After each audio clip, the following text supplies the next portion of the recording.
किसान भाइयों नमस्कार। क्या आप भी चाहते हैं कि इस साल गेहूं की फसल सिर्फ भरी भरी ना रहे बल्कि खेत में फसल ऐसे झूमे ताकि देखने वाले दंग रह जाएं? क्या आप भी एक ऐसी खाद का कॉम्बिनेशन जानना चाहते हैं जिससे ज्यादा फुटाव आए, तना मोटा मजबूत बने, पीलापन एकदम ना के बराबर रहे और पैदावार में 4 से 6 कुंटल तक का फर्क दिख जाए?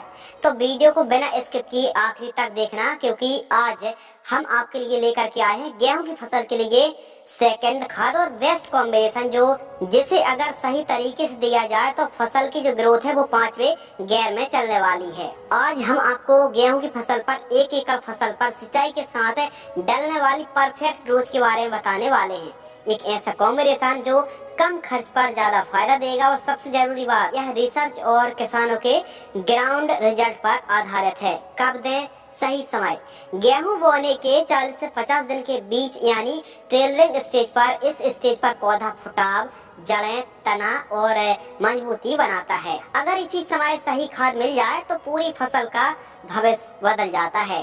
डोज प्रति एकड़ सिंचाई के साथ आपको इस्तेमाल करना है। कौन कौन सी खादें लेना है? माइक्रोराइजा आपको लेना है 5 किलोग्राम के आसपास। यह है जड़ विकास में और मिट्टी में पड़े दूर दूर पोषक तत्वों को खींचने की क्षमता को बढ़ाता है। माइक्रोराइजा एक फंगस है, मित्र फंगस है। आपको किसी भी कंपनी का 5 किलोग्राम माइक्रोराइजा लेना है और इसके साथ आपको लेना है जिंक सल्फेट, जो 33% वाली जिंक सल्फेट आती है, जिसमें जिंक भी है और सल्फर भी है। सल्फर 15%, जिंक 33%, 5 केजी आपको लेना है जिंक सल्फेट। यही फुटाव में काफी अच्छा काम करती है। यूरिया खाद आपको लेना है 45 किलोग्राम के आसपास और पीआई की बायोबीटा ग्रेन्यूल सीवीड आपको लेना है 8 किलोग्राम से लेकर के 10 किलोग्राम। इन सबको सिंचाई के साथ खेत में आप 1 एकड़ में इस्तेमाल करेंगे और 4-6 दिनों बाद जो रिजल्ट है वो खुद बोलने वाले हैं। गेहूं की फसल पर इस दूसरी खाद, दूसरे कॉम्बिनेशन इस्तेमाल करने से क्या फायदे हैं, क्या महत्व है, आइए आसान भाषा में समझते हैं। माइक्रोराइजा यह जड़ों से दोस्ती करके मिट्टी में पोषक तत्व 40% तक उपलब्ध कराने में मदद करता है। जड़ें लंबी चौड़ी गहरी बनाता है और सूखे के प्रति, बीमारियों के प्रति काफी रेजिस्टेंस पावर क्रॉप को देता है। साथ ही माइक्रोराइजा ग्रोथ बढ़ाने में, हरियाली में बेहतरीन काम करता है। हम जिंक सल्फेट भी ले रहे हैं। जिंक गेहूं के फुटाव में, पत्तियों की हरी भरी रंगत और दानों की भराई के लिए काफी जरूरी होता है। जिंक की कमी के कारण काफी पीलापन बना रहता है और फसल कमजोर काफी ज्यादा दिखती है। तो जिंक सल्फेट से टेल रिंग फुटाव की संख्या में भी काफी ज्यादा वृद्धि होती है।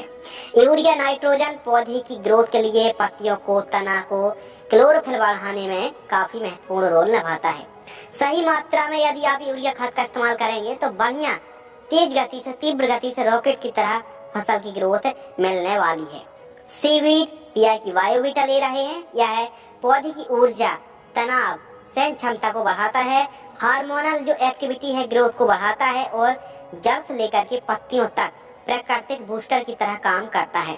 सीवीड समुद्र में उगने वाली घास है, उसके निकाला गया अर्क कह सकते हैं। सीवीड यह लो सनलाइट में भी प्रकाश के द्वारा भोजन बनाने में भी काफी सक्षम हो जाता है। क्लोरोफिल को बढ़ाता है और फसल को गहरी हरी भरी प्रदान करता है।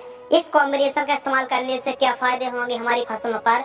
गेहूं की फसल पर जो खेत है एकदम ज्यादा फुटाव देखने के लिए मिलेंगे। पौधे का तना मोटा, मजबूत और स्टोरेज जो क्षमता है उसको भी बढ़ाएगा और प्लांट गिरने के प्रति रेजिस्टेंस पावर देने वाला है। फसल गहरी हरी भरी के साथ साथ चमकीली और हरे रंग की दिखेगी। पीलापन और रुकावट, जो दबी हुई ग्रोथ है, कमजोरी खत्म करेगा और जड़ों का फैलाव भी तेजी से बढ़ेगा। इस कॉम्बिनेशन से दानों का भराव अच्छा होगा और उपज वृद्धि में काफी मदद मिलने वाली है। कम लागत पर शानदार आपको रिटर्न मिलने वाला है। क्यों 40-50 दिन ही सबसे सही समय है? फसल इस समय टेलिंग स्टेज पर होती है, क्राउन रूट इनिशिएशन स्टेज पर होती है और यही समय फुटाव और पैदावार तय करता है। नाइट्रोजन और जिंक अच्छा रिस्पॉन्स सबसे तेज मिलता है और सीवीड से माइक्रोराइजा जड़ वृद्धि को दोगुना कर देता है। यही समय फुटाव और पैदावार तय करता है। नाइट्रोजन और जिंक जब आप मिक्स करके प्रयोग करेंगे तो फसल में जो रिस्पॉन्स है वो सबसे तेज मिलता है।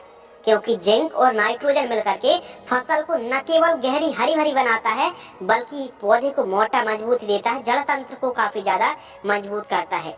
सीवीड से और माइक्रोराइजा इस्तेमाल करने से जड़ वृद्धि में 2 गुना बूस्टिंग मिलने वाली है, यानी इस समय दी गई खाद सीधे पैदावार में कन्वर्ट होती है। सावधानी क्या रखनी है, मान लीजिए आप फ्लैट एरिगेशन से सिंचाई करते हैं, खुला हुआ पानी देते हैं, तो पहले ना दे करके आप पहले सिंचाई कर दें और जब नमी हो तो उस समय आप खाद को दे करके फेंक करके दे दें, घुल जाएगी। लेकिन आप स्प्रिंकलर से सिंचाई करते हैं तो फिर आपको एक काम करना पड़ेगा कि पहले खाद दीजिए, फिर जस्ट उसके बाद सिंचाई कर दीजिए, बेहतरीन रिजल्ट देखने के लिए मिलेगा। आप जिंक सल्फेट यूज कर रहे हैं तो जिंक सल्फेट भी यूज कर रहे हैं तो इस कॉम्बिनेशन के साथ आप DAP ना मिलाएं, यानी जिंक सल्फेट और DAP आपस में रिएक्ट कर जाएंगे, तो इसलिए जिंक दे रहे हैं तो इस कॉम्बिनेशन के साथ आप DAP का इस्तेमाल बिल्कुल भी ना करें। लेकिन यदि आपने पहली जो खाद है यदि वह वीडियो नहीं देखी है तो शॉर्टकट में हम बता रहे हैं, वहाँ की चैनल पर जाकर के वीडियो आप देख लेना। पहली खाद में जब 21 से 26 दिन के बीच में गेहूं की फसल थी तो उस समय यूरिया, ह्यूमिक एसिड और माइक्रो न्यूट्रिएंट का हमने इस्तेमाल किया था। बाकी दूसरी खाद पर आपको यह जानकारी मिल गई।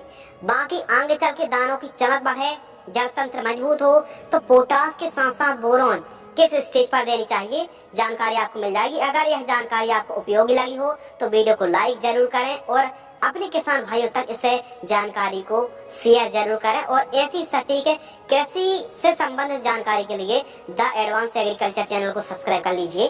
धन्यवाद।